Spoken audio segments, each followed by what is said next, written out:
Okay, the title of my talk is Intellectual Humility in Historical and Theological Perspective.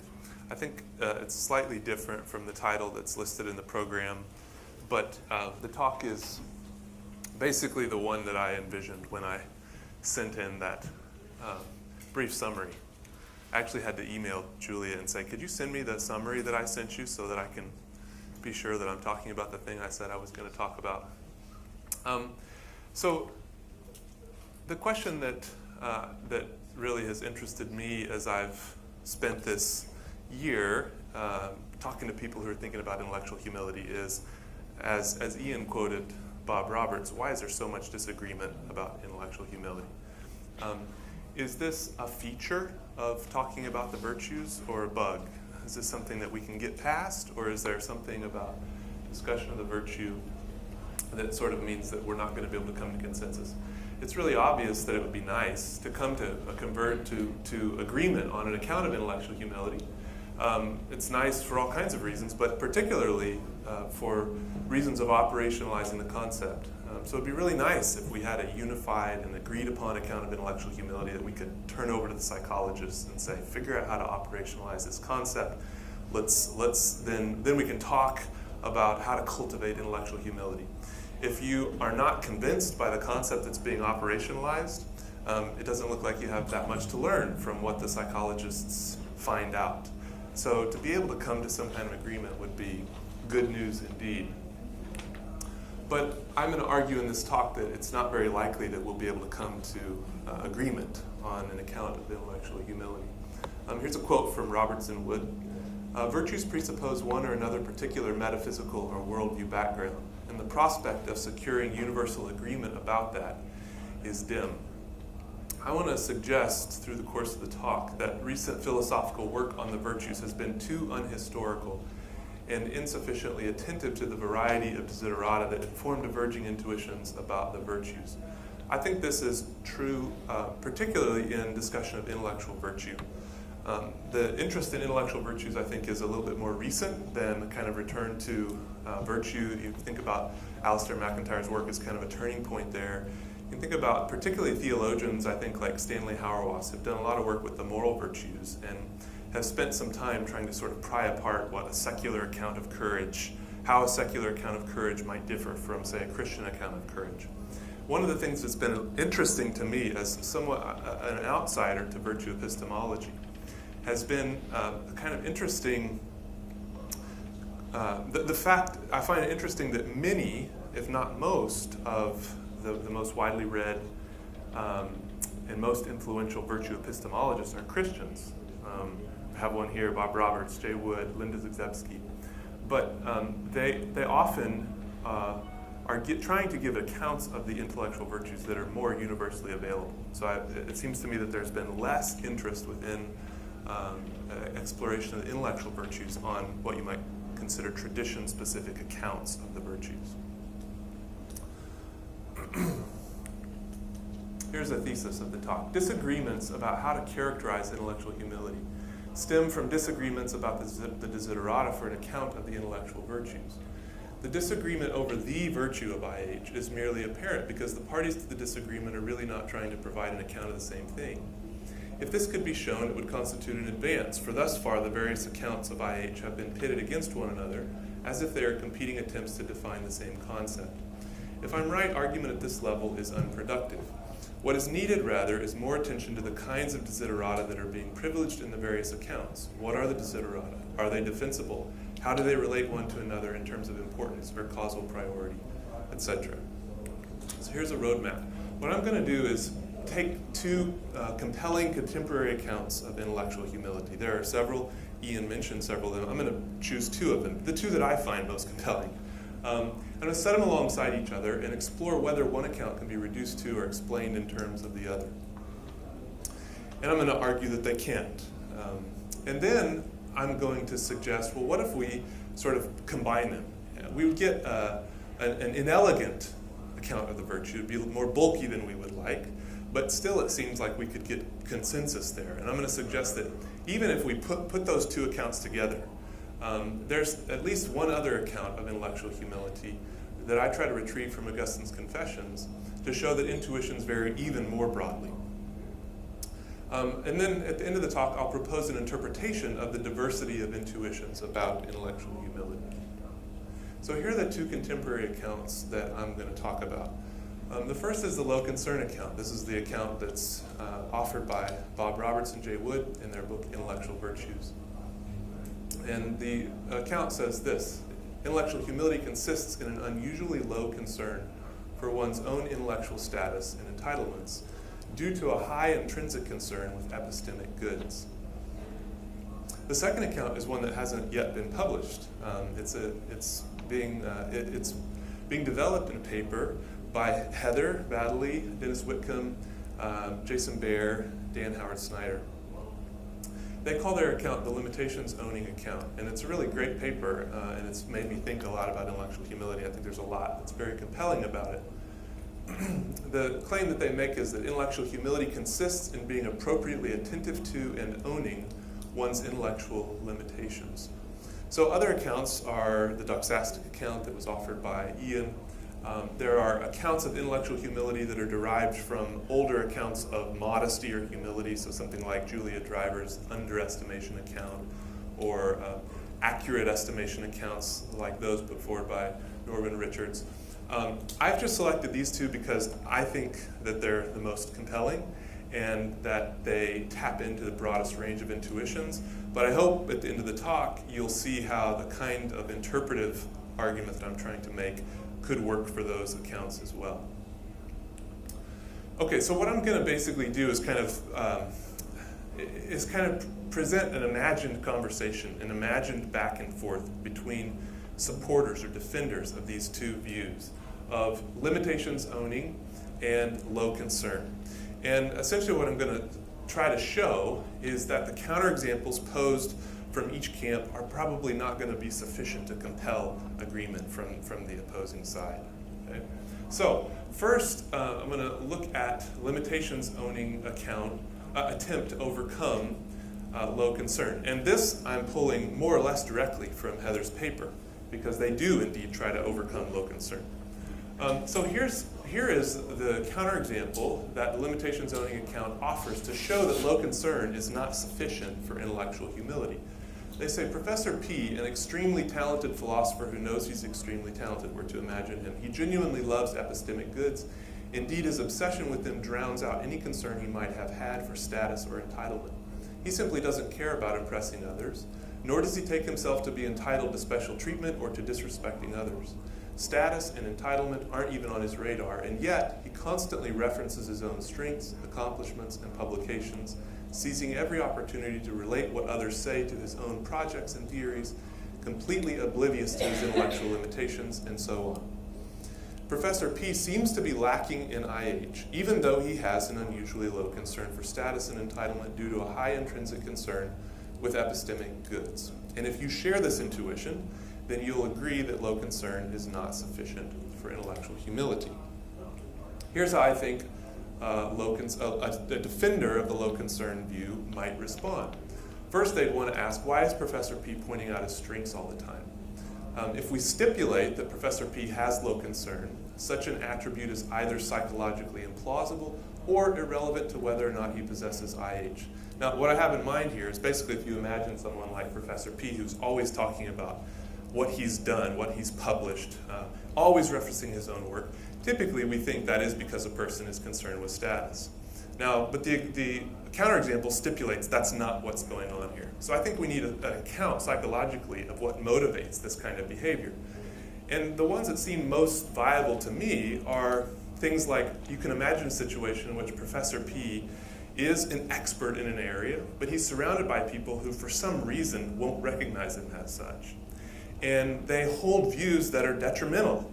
And he needs to talk himself up in order to garner their respect. Okay, if you have a situation like that, it's easy to say, yeah, it looks like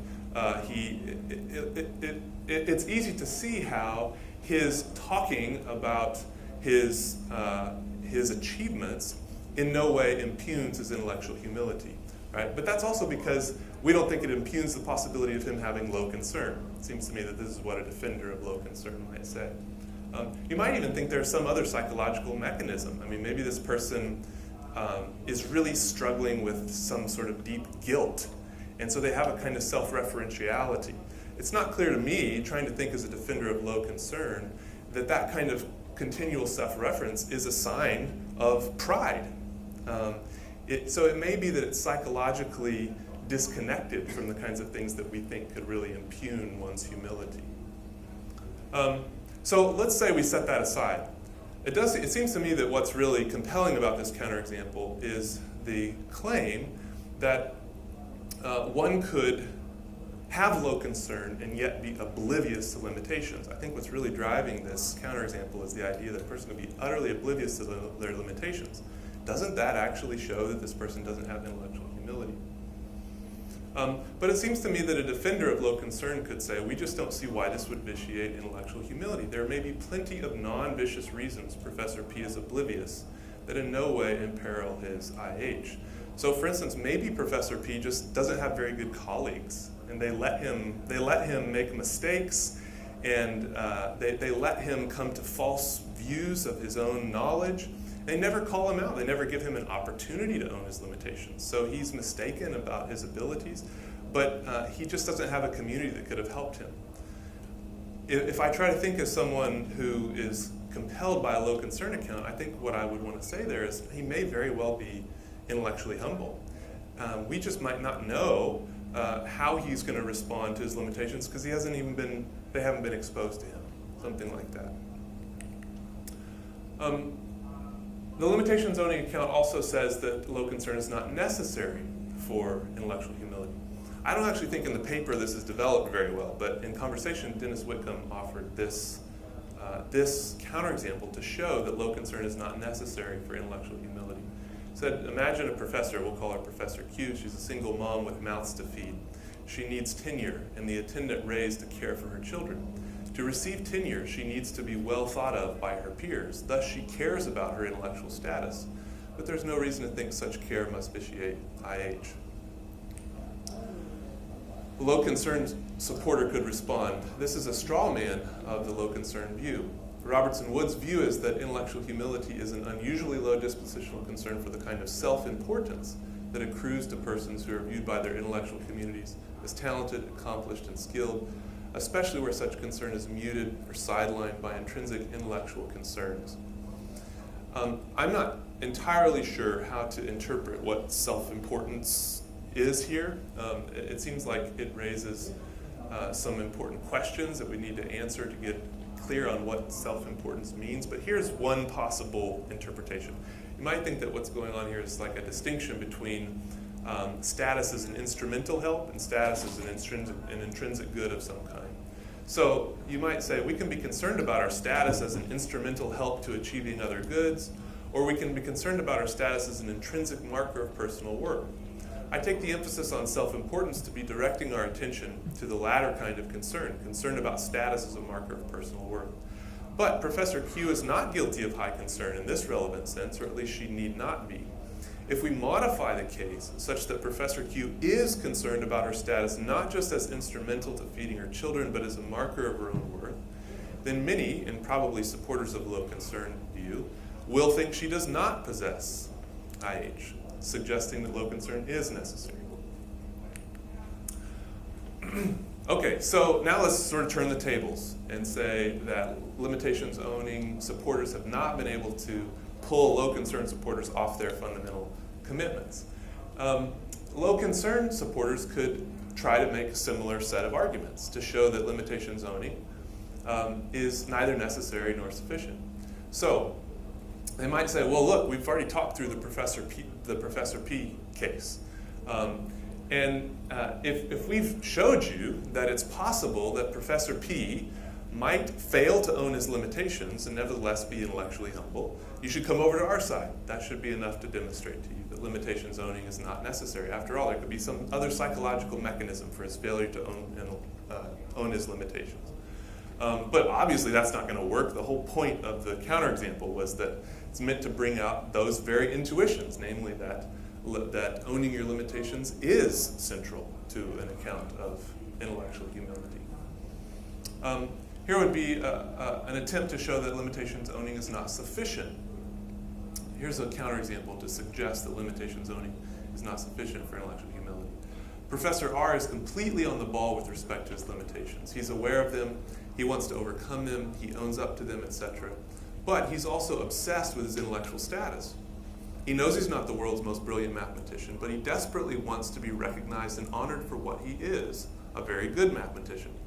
Isn't it clear he lacks intellectual humility, even though he has limitations owning? How would a defender of limitations owning respond? Well, they could just say, look, we don't see what concerns about status have to do with it. Who cares how concerned you are about intellectual status? What matters is you have the intellectual dispositions that will conduce to epistemic success, and it's just not clear that concern about status is relevant, certainly not in a way that is direct enough to make it constitutive of an intellectual virtue like IH. I'm imagining responses here, and hopefully maybe Heather will say, well, that's not at all what we would say, or that I've mischaracterized the argument. I'm trying to imagine how this back and forth would go.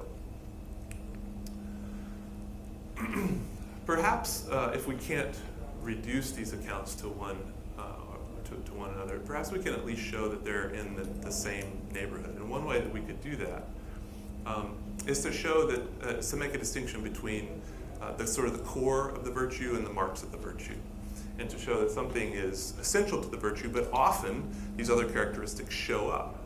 So maybe what's going on here is a disagreement about causal direction. LC supporters could agree that limitations owning usually accompanies IH, and they could explain this by showing how low concern predicts limitations owning. Conversely, limitations owning supporters could agree that low concern usually accompanies IH, and they could explain this by showing how limitations owning predicts low concern. Success in either direction would be hopeful because it would show that the two camps don't disagree so deeply as it might seem. The two views of the virtue would turn out to be closely related to one another in such a way that future work, including empirical research, could bring rapprochement. So does limitations owning predict low concern? In a section of the paper that I don't want to keep referring to all their names, so I'll just call them the quartet. The quartet says, they try to offer an account, an explanation of how limitations owning could predict low concern. But I'm not convinced, and I don't know if a low concern supporter would be. Think about Professor R. This is the guy who, he knows he's limited in all kinds of ways, but he just really wants to be acknowledged for his accomplishments. I really think that's a pretty typical academic. I think academics are often quite aware of their limitations, but they also really want to be recognized for what they have done. And so you might think that limitations owning doesn't predict low concern, or at least not at a really high, not to a very high degree. Consider also folks who suffer in intellectual settings from imposter phenomenon. Academics actually suffer from this phenomenon at a higher rate than any other group of people. They own their limitations, yet their concerns about status cause them to fixate on those limitations as indicators they do not belong. And typically, there's no reason to think that people who suffer from the imposter phenomenon are obsessed with their limitations or have an inflated sense of their limitations. Often they have a quite accurate sense of their limitations, but it's precisely the concern about status that makes them feel as though they don't belong. What about the other way around? Does low concern predict limitations owning? I honestly don't know. My intuitions tell me that it might, but in conversation with other people, I'm going to try to say that it doesn't, because I've had a number of people say, no, I just don't see it going that way. So here's how why you might think it doesn't predict limitations owning. Roberts and Wood don't discuss limitations owning, but the psychologically plausible case of Professor P, an epistemic fanatic, shows where the link between low concern and limitations owning is weak. That is to say, somebody could easily have very low concern about their status, but because of the kind of epistemic fanaticism, be utterly oblivious to their limitations. You might think that the kind of self-forgetfulness that is typical of low concern predicts a shortfall of the kind of self-scrutiny that may be crucial to a clear awareness of intellectual limitations. Now, you might just think, well, maybe there's research out there that shows this. I've talked to Pete Hill about that, and he says currently, to this point, these two particular measures have not been done, but they hope to do this kind of work in the future, and so then we wouldn't just have our intuitions to go on. So maybe we've reached an impasse. Hardcore supporters of low concern think low concern is necessary and sufficient, and the other way around. Moreover, neither appears to predict the other, leaving us with little hope for rapprochement. Here's a compromise. We can say, look, we can at least agree on this. Anyone who has both is intellectually humble. They're jointly sufficient. Admittedly, we think this is an account that's stronger than it needs to be, but no one can say it's too weak. So I want to look at an older account. I think Augustine thinks it's too weak. Let's see what time. Okay. I'm going to try to end by 8:15 so that we can have at least 15 minutes to talk. So here's an analogy with moral humility. Assume the view that you're morally humble if you have low concern about your status and you acknowledge and own your limitations as a human being. Now imagine a beggar who has low concern about his status. He has no wish to be famous or recognized. He could care less if anyone thinks he's important or significant. He just wants to be able to support himself and live a simple life. The beggar is also aware of and owns his limitations. He knows he's indigent because of a combination of character flaws as well as some bad luck. He doesn't deny when he's at fault for things. He's doing his best to overcome his limitations. Fill both of these conditions out as fully as possible, and it looks like the beggar has humility. But now add this. Although he depends on others for his day-to-day sustenance, he resents the people he has to depend upon and is filled with bitterness about the humiliations such dependence brings. Is he humble? I think Augustine would say no. In other words, I think Augustine's account of humility, and I'm going to try to suggest that the intellectual humility goes beyond low concern and limitation zoning. I think it stretches beyond low concern because low concern does not prescribe concern about what most people assume to be basic to human dignity. It doesn't have to be no concern, it just needs to be low concern. So it seems like there's nothing wrong with the beggar. It seems like the beggar has low concern. After all, he doesn't care about status in the normal way that we would say someone is concerned about their status. And yet Augustine thinks that he isn't appropriately, he still remains connected to his status in some sense that is appropriate. So you might say, well, we can maintain this within a low concern approach, but it's going to sort of push the low concern approach to its breaking point, and to a point where a secular analog would be hard to find, I think. I think it stretches beyond limitations owning because part of owning, according to the quartet, is wanting to overcome or get rid of one's limitations. And such desire seems to mitigate against the kind of peaceful acceptance of limitations that the beggar is missing. So here's a little bit on Augustine's, I call it account of intellectual humility. He doesn't use the term intellectual humility, he just talks about humility. But he often talks about it in the intellectual context. In fact, humility, he says, is exactly what he lacked to be able to make the kinds of intellectual progress toward knowledge of God that we read the story of in the Confessions. It's very interesting, and only one point in the Confessions does he talk about limitations owning. But there it's very explicit. And the person that he attributes limitations owning to is Faustus, who's the guru of the Manichees. But Faustus can't have intellectual humility. It turns out the Manichees, because of what they believe, can't have humility in the way that Augustine thinks humility exists. And I'll explain that in a minute. But here's what he says about Faustus. He says, I put forward my problems for consideration and discussion to Faustus. He modestly did not even venture to take up the burden. He knew himself to be uninformed on these matters and was not ashamed to confess it. He was not one of the many loquacious people whom I have had to endure, who attempted to instruct me and had nothing to say. This was an additional ground for my pleasure, for the controlled modesty, temperante, of a mind that admits limitations is more beautiful than the things I was anxious to know about. So Augustine admires Faustus for his limitations owning, but he does not think Faustus has humility. Here's, I think, Augustine's view of humility. I think these three things show up over and over again when Augustine discusses humility. Low concern for status, embrace of intellectual dependence upon God, and intellectual submission to God. I think for Augustine, we're in the exact position of the beggar intellectually. That is to say, we are in the position of one who must receive from an outside source in order to reach saving knowledge, essentially. Intellectually, we're in the exact position of the beggar. Anyone can have IH who, 1, acknowledges that God exists, 2, acknowledges that God cares for us and judges us, and 3, accepts that our minds are not adequate to know God and therefore we are in need of divine self-communication. The person who conforms his intellectual life to this situation possesses IH by exhibiting intellectual dependence on God. The Manichees and the Platonists, by contrast, are incapable of IH because they believe their minds are adequate to the divine, and they do not submit even if they discover this is not so. Here's one passage where Augustine talks about their pride. And it's clear that their pride is intellectual. Their irreligious pride makes them withdraw from you and eclipse your great light from reaching themselves. For they do not in a religious spirit investigate the source of the intelligence with which they research into these matters. Moreover, when they do discover that you are their maker, they do not give themselves to you so that you may preserve what you have made. They do not slay and sacrifice to you what they have made themselves to be.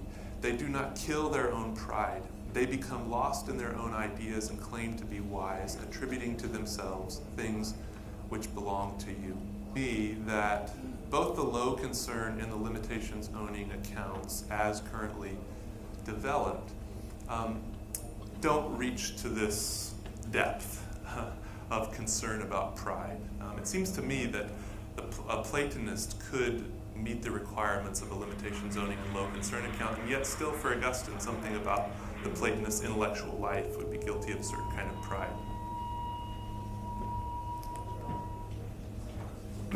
So, 3 distinctive views of intellectual humility: low concern, limitations owning, and intellectual dependence on and submission to God.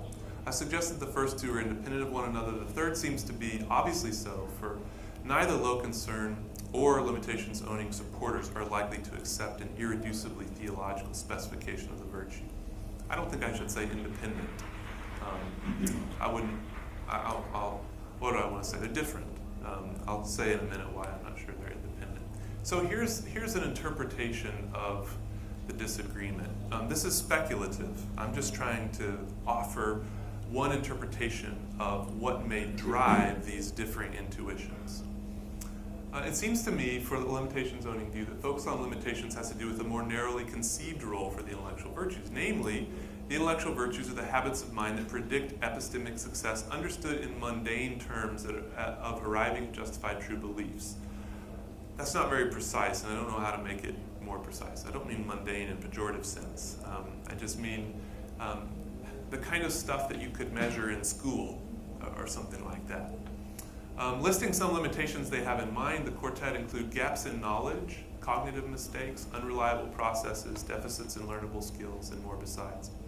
I imagine if it could be shown empirically that owning limitations such as these did not put an agent in an epistemically better off position, the quartet would abandon such an account. Their account does not seem to be directed beyond mundane epistemic success. Robertson would, however, think epistemic success is likely to accrue to the person with IH, but success is not the end of the virtue. Here's what they said. The disconfirmation of the hypothesis that IH predicts epistemic success would not, on our account, imply that IH was not a virtue.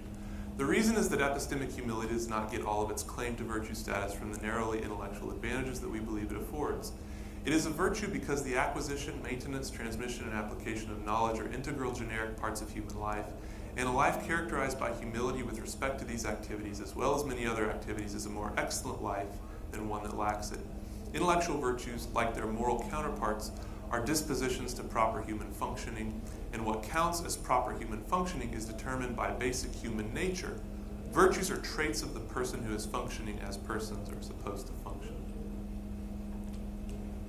Finally, for the dependence upon God view, IH is inextricably theological. The virtue is hardly relevant to mundane epistemic pursuits. Augustine seems to think, in fact, that intellectual vanity, not intellectual humility, actually motivates most people who are considered intellectually successful. Conversely, many of those who embody IH are relatively ignorant. The virtue is not even for Augustine part of a life of generic human flourishing. For Augustine, the reason I say many of those who embody intellectual humility are relatively ignorant, I think the real problem that intellectual humility comes in to solve for Augustine is why it is that the people who were paragons of intellectual virtue in Augustine's culture were exactly the ones that resisted the gospel. and why it is that those who were seen as the foolish or ignorant were exactly the ones who embraced the gospel. I think that's what the intellectual virtues as developed by Augustine are meant to account for. The virtue is not even for Augustine part of a life of generic human flourishing. For Augustine, IH is the virtue necessary for coming to a saving knowledge of God. Its end is not mundane epistemic success, not earthly human flourishing, but eternal union with God. So, I think there are just differing desiderata here for an account. On limitations, only an account of the intellectual virtues must show how the virtue conduces to mundane epistemic success, that is, makes the agent a better learner or inquirer. On low concern, an account must show how the virtue conduces to overall immanent flourishing, that is, makes the agent's intellectual life contribute to overall flourishing. On dependence on God, an account of an intellectual virtue must show how the virtue helps the agent grow in the knowledge of God. These are just different desiderata for an account of the intellectual virtue. So I'll conclude with three sort of comments on such an interpretation. Here's an ironic comment. Rather than striving for a unitary account of IH, virtue theorists should be more attentive to and forthright about the underlying desiderata that are driving their projects. Tell us what feature of life you're interested in enhancing, and then provide an account of the virtue as conducive to such enhancement. Sometimes, because of the depth or richness of what is at stake, the virtue will bring with it a lot of metaphysical baggage. Other times, the goal may be much more modest or circumscribed and require a much thinner metaphysical commitment. Instead of trying to convince everyone that we need a univocal understanding, try to be clearer about the connection between the virtue as specified and the desiderata at issue. Since we're not really disagreeing over the same concept, there is room for multiple accounts of IH. One may even think each of the accounts names a character trait that is valuable. I do think that about the three you just covered. Here's a constructive upshot. Revealing in greater detail the underlying desiderata that drive accounts of the intellectual virtues will invite more discussion of the merits of the desiderata. Take, for instance, Robertson Wood's claim that the intellectual virtue should be shown to contribute to robust human flourishing.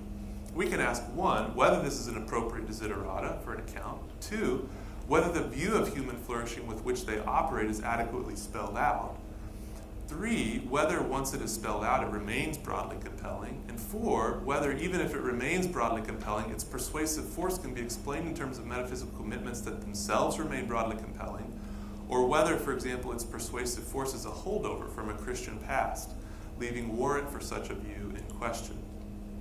This is one of my most recurrent questions when I read Robertson Wood's book. What's the warrant for these claims? And do we still live in a world in which the intuitions that drive these claims can continue to make sense? In other words, virtue theorists should be more concerned with the relationship between specifications of the virtues and the underlying commitments necessary to make those virtues as specified intelligible. And finally, a slightly more polemical upshot. Most contemporary work on IH is being funded by grants from the John Templeton Foundation. Isn't it fair to assume that desiderata for an account of the virtues are in play in such mundane matters as the articulation of RFPs and the selection of grant winners? For instance, at the Midpoint Conference, most of the psychological projects on IH presented IH primarily as the virtue that enables persons to overcome self-serving cognitive biases. In other words, something like a nascent limitations-owning account was in play, I think. The attractions of such a view are clear. It is more easily operationalized than alternatives. It is wedded to a sufficiently thin metaphysics to garner broad assent. And it looks to be immediately relevant to the project of democratic pluralism, since it may help us better understand how we can disagree with one another without resorting to violence. Still, without careful attention to the desiderata at play, such funding decisions will trickle down into the literature in a way that sidelines the deep disagreements that in part make the exploration of the virtues so important and interesting. In conclusion, in the Genealogy of Morals, Nietzsche writes, "Only something which has no history is capable of being defined." I've tried to show what sense there is in this claim by setting 3 different accounts of IH side by side. If we bear in mind that accounts of the virtues are always indexed to specific desiderata, we can make better sense of the disagreements surrounding IH. The interminability of the discussion is a feature, not a bug. Inability to reach consensus on the specification of a virtue is correlative to the lack of a shared vision of the ends and scope of the intellectual virtues. Thus, careful attention to disagreements about the virtues is one helpful way of getting more clear about the practical ramifications of our deep disagreements. Thank you.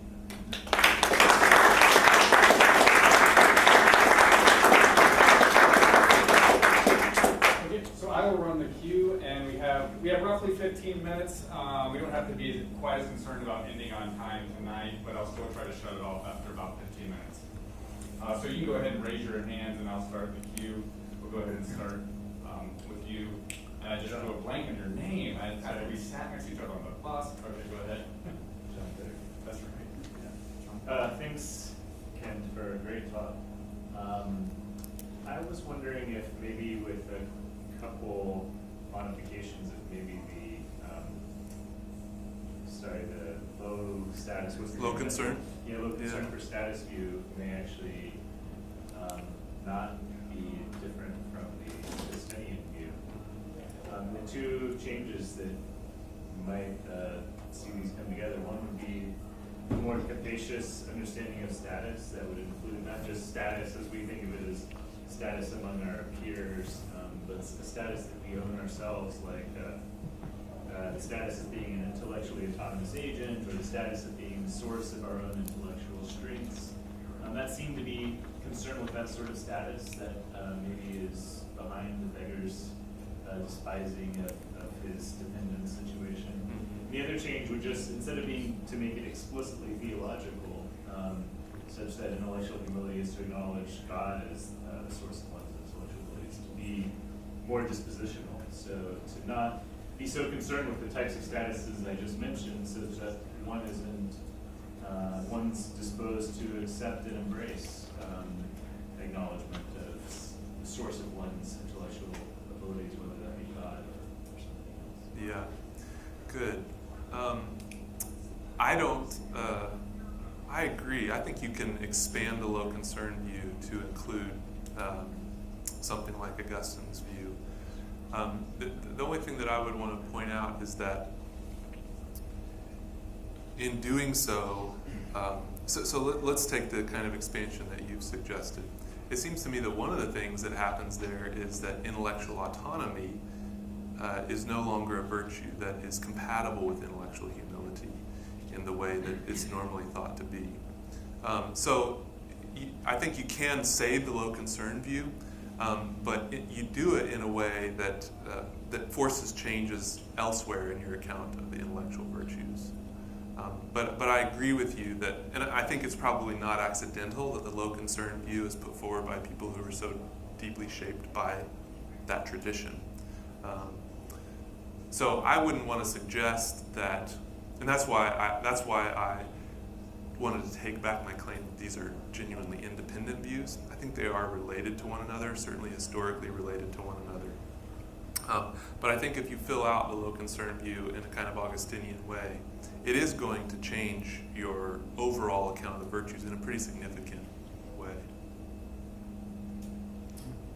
Kevin?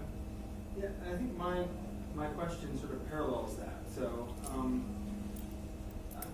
pretty tired at this point in the day. But a lot of what you said about the Augustinian view tracks what Eleanor Stump says about sort of the Thomistic account of humility and intellectual humility.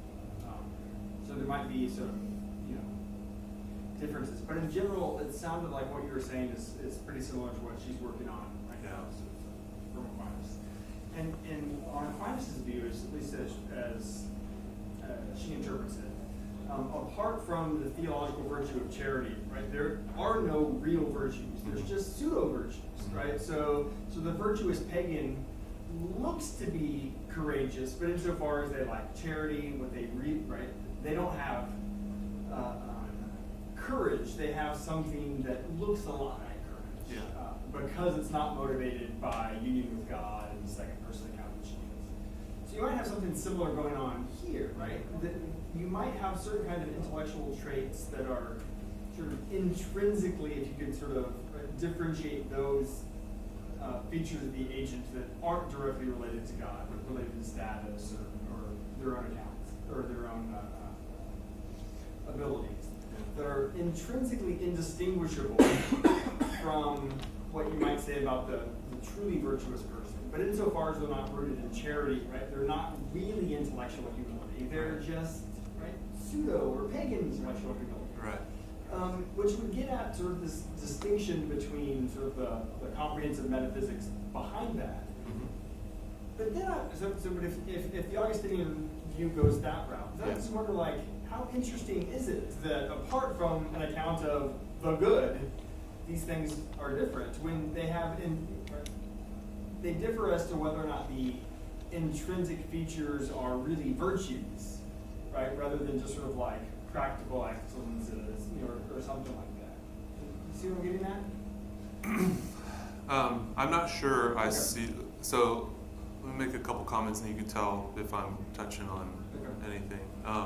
I do think that's how Augustine's account works. Okay. In fact, I think for Augustine, humility actually plays that kind of controlling role. So exactly what differentiates pagan courage from Christian courage is that pagan courage is driven by pride and Christian courage is driven by humility. That's my read of Augustine. Importantly for Augustine, that doesn't mean that pagan courage is a bad thing. It's a Yeah. very good thing, and it serves all kinds of valuable purposes. So you would still want to say it's a very important and good characteristic. He only wants to say it's not a virtue because he reserves the language of virtue for that which helps us reach our final good. So I think structurally it's the same. I think the thing I didn't quite, maybe I'm not tracking the point you're making about internal. Are you suggesting that these virtues function in exactly the same way? So how interesting really is it to point out that they have different ends in mind? Is that the... Well, it might be the part of real intellectual humility that is concerned with self-abilities, right? Not their origin, but how good you are at evaluating your own skills and abilities, and that part might be indistinguishable from Sure. right from this sort of secular analog that doesn't have the Augustinian background, Yeah. whatever you want to built Right. into it. Right. But if we go that route, it sounds like then we're mainly arguing precisely because the pagan virtues are goods. They're just not virtues. Yeah. So then it seems like we're ultimately arguing about whether or not the term virtue gets really applied to these things, and not are they goods or excellences in some kind of way. That's Then right. Then the differences just seem a lot less interesting in a certain way. Well, I don't know if they're less interesting. I mean, it is, if you think like Augustine thinks, that it's pretty important what we call a virtue, because the virtues are the things that will help you know God. That's pretty important. If you can't know God without the virtues, although you can have all kinds of other great traits, but the ones that you really need to have to know God are the virtues. It's an important distinction. But I hope that what I have presented, I hope I haven't spoken as though I think that once you settle for one of these accounts of the virtue, you have to dismiss the other elements as unimportant. I don't think that for a minute. But I do think this simply raises the question of why do we think virtue language is so important? And I do think it's important because usually when we talk about virtues, we reveal something about what we think about human destiny or something like that.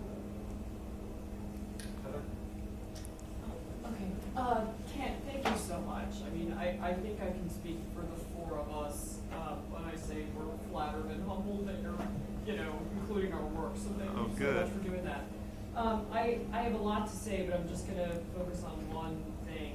So so you were suggesting that you don't think limitation zoning can predict the low concern. Yeah. I didn't catch why or how the Professor R example is supposed to show that. So maybe if you could just reiterate that a little bit. And the other thing I wanted to say about that was the imposter phenomenon. I wonder whether on our limitation zoning view, the imposter wouldn't count as hitting or mean. The imposter would be erring on the side of excess. Yeah. So they'd be more toward servility than so. Yes, I think that is I think that is the interpretation that you'd give of the imposter phenomenon. I don't think it's the right one, because I actually think that people who suffer from probably most everyone in this room has. So ask yourself, right? Think about moments in which you're profoundly self-conscious about whether or not you're smart enough to be in the company that you're in. And ask yourself if that's because you are, because you overblow your intellectual limitations. You're obsessed with them, or you have a kind of inaccurate perception of how serious they are.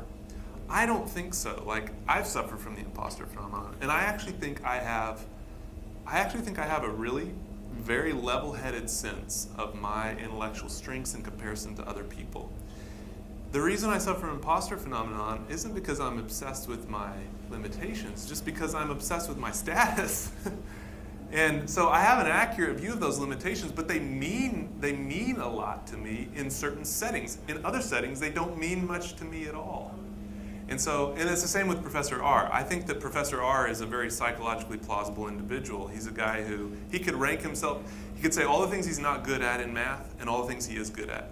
He could give a list of his colleagues and say, these people are better than me by far, but I'm better than these people, accurate across the board. And yet he could spend a lot of his thought life very aware of whether or not he's getting credit for what he's done, or experiencing envy when other people he thinks are getting more credit than they should be getting. I just think that psychologically that's what happens for many of us. And that's what makes me think that limitation zoning just doesn't predict that ability to be less concerned for status. So it's really an empirical question. Maybe. I mean, depending on whether or not you can get at these things. But I do think attempts to do so would be really interesting. Like, I have my intuitions about how they would go. Like I said, I tend to think, and this probably shows how our intuitions work, right? I tend to think that low concern would predict limitation zoning, but not the other way around. But you clearly think exactly the opposite. Bob Ross. Yeah, that's just the talk has been just beautiful. Thank you. And the presentation is very good. Thank you.